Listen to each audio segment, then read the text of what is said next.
झांकी के बारे में बताएंगे, जहां नई योजना पंचायती राज, जहां अब लोगों को लोन लेने में कोई समस्या नहीं होगी। आप ये झांकी देख सकते हैं कि ग्रामीण इलाकों में ग्रामीण लोगों के विकास के लिए पंचायती राज मंत्रालय की ओर से ये झांकी बनाई गई है। तो चलिए यहाँ के अधिकारी से और आर्टिस्ट से बात करके और जानते हैं कि पंचायती राज की जो झांकी है इसका स्पेशल क्या है और ये कैसे ग्रामीण और गांव में गरीब लोगों के लिए कैसे फायदा है, जो कि आप इस झांकी के जरिए हम आपको समझाएंगे। तो आइए हम बात करते हैं और जानते हैं। सर, क्या नाम है आपका? मेरा नाम सुनील कुमार मीना है, मैं डिप्टी सेक्रेटरी हूँ म्युनिसिपल पंचायत राज।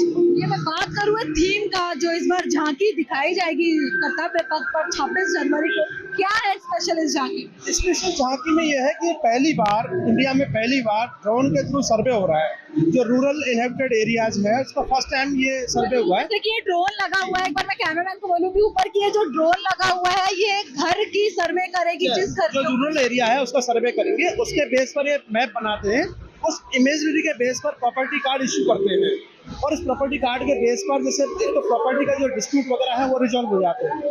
दूसरा क्या है कि इससे ये अपनी प्रॉपर्टी को मोनेटाइज कर सकते हैं इसके बेस पर, उसके बेस पर फिर बैंक से लोन वगैरह अवेल कर सकते हैं। तो सो दैट तो अपने बच्चों को एजुकेशन या कुछ और अपना कोई अपना स्टार्टअप करना है, कुछ करना है, तो उसके लिए बेनिफिशियल है। तो ओवरऑल हम इसको मान सकते हैं कि जो आत्मनिर्भर भारत की तरफ ये हमारा एक प्रयास है। ये बात करूँ कि पंचायती कार्ड है, पहले लोगों को लोन लेना रहता था तो प्रॉपर्टी के पेपर दिखाने पड़ते थे, तो ये पंचायती कार्ड लोगों के लिए और क्या क्या मुनाफा है? किस तरीके है कि पहले इस तरह से गांव का जो है कोई रिकॉर्ड नहीं था। जो रूरल एरियाज है तो हाउस होल्ड ओनर्स थे, उनके पास कोई ऐसा प्रॉपर रिकॉर्ड नहीं होता था उनका, उसकी वजह से उनको कोई कार्ड वार्ड नहीं था, तो उसमें क्या है वो मोनेटाइज नहीं कर सकते थे पहले। इस स्कीम के आने के बाद जब 2022 में ऑनरेबल प्राइम मिनिस्टर ने इसको लॉन्च किया था, उस स्कीम के आने के बाद उनको क्या है प्रॉपर रिकॉर्ड मिल गया अपना जो प्रॉपर्टी का, उसको रिकॉर्ड के बेस पर उनको जो कार्ड मिला है। ये पहले इस स्कीम से पहले उनको कार्ड वार्ड ऐसा कोई नहीं पी सकता है। ये स्कीम कब से लागू हुई है और कितने लोगों को इस स्कीम के द्वारा फायदा मिलता है? ये स्कीम अप्रैल 2022 में ऑनरेबल प्राइम मिनिस्टर ने लॉन्च किया था इसको, और अभी तक हमारा टारगेट है 3.44 लाख विलेजेस को इसमें अंडर कवर करने का है।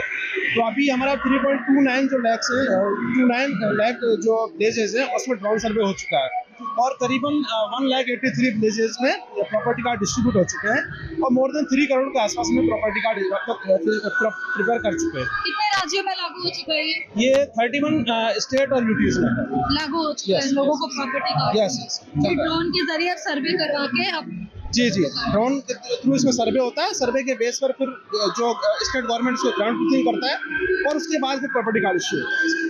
तो आपने जिस तरीके से देखा कि किस तरीके से ड्रोन के माध्यम से, जहां लोगों को पहले गाँव का जो डाटा नहीं रहता था, आंकड़ा प्रॉपर्टी पेपर्स नहीं होने के कारण बहुत से गरीब लोगों को लोन नहीं मिल पाती थी, इसीलिए ग्रामीण देख सकते कि लोग वेशभूषा में, जो बच्चे हैं महिलाएं भी हैं, ये क्या नाम है आपका? गौतम कुमार। कहाँ का आपने भेज लिया, मतलब किस कोर्स में बात करोगे? मैं मैंने गांव का वेस्ट किया, गांव का किरदार निभा रहा है। आपका? संगिनी श्रेया। तो आपने भी यहाँ पे बात करो ट्रेडिशनल विलेज का है, विलेज में जैसी महिलाएं रहती है, कैसे वो लोग आगे बढ़ी है। आप देख रहे हैं कि यहाँ पे पूरे गांव को झलकाते हुए ट्रेडिशनली रूप से, जो ये बात करें पंचायती कार्ड, कि लोग अब आसानी से ड्रोन के जरिए पंचायती कार्ड बना सकते हैं और इसका आप लोन के अलावा तमाम कई फायदे उठा सकते हैं। दिल्ली से राष्ट्रीय टीवी के लिए मैं प्रिया पांडे।